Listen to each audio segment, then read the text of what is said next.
સુરતથી અપહરણ થઈને ગેંગરેપનો ભોગ બનનારી પીડિતાની વિતક કથા કોઈનું પણ કાળજું કંપાવી દે તેવી દયાજનક છે।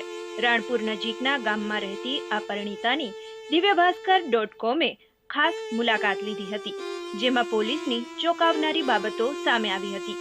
ડેલામાં મને પૂરી રાખતા હતા અને રાતની મને જ્યાં શિકાર જતા હતા ત્યાં હારે જ લઈ જતા હતા। હારે લઈ જઈ અને એક જણ મારી પાસે સૂતું હતું અને 3 જણ શિકાર કરતા હતા। શિકાર કરી અને આવીને ચારેયથી બળાત્કાર કરતા હતા મારી ઉપર વારા ફરતી।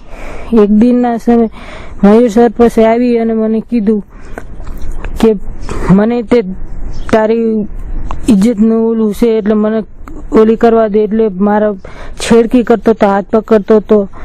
એક દિવસ તો મારા કપડા એને ઉતરાઈ નાખ્યા તો મેં હું આગળ હાથ જોડીને રોવા મળી કે રવા દે, તું તો મારા ભાઈ જેવો છે, તું ઉઠીને એમને તો જાનવર જેવા છે, એમને તો ન દયા આવી પણ તને નથી દયા આવતી એમ કરીને હાથ પગ જોડીને હું બચી ગઈ। એને ન કહ્યું મારી માથે એવો તરસ ઉતારતા હતા।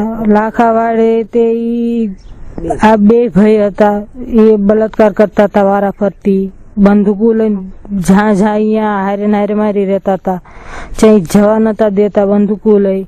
હું બાળકોને યાદ કરું તો મને મારતા હતા, પગમાં મને લાઠીનો માર મારેલો છે। 4-4, 5-5 દી સુધી હું ઊભી ન થઈ શકું અને એવી જાડી હોય એવામાં મને બેસાડી રાખે। એક જણું બહાર જાય તો એક જણું સ્પેશિયલ બંદૂક લઈને બેસી રહેતું હતું મારી પાસે, એના લીધે હું ક્યાંય નીકળી નથી શકતી। ગેંગરેપ દરમિયાન ગર્ભ રહી જતા પીડિતાએ ગર્ભપાત માટે નીચલી કોર્ટ અને હવે હાઈકોર્ટ સમક્ષ અરજીની દાહ કરી છે, પરંતુ કોઈ કોર્ટ એક જીવની હત્યા કરવાની મંજૂરી કેવી રીતે આપી શકે? હાલ તો આ મામલો ખુદ ન્યાયતંત્રની કસોટી કરી રહ્યો છે। ટીમ દિવ્ય ભાસ્કર, અમદાવાદ।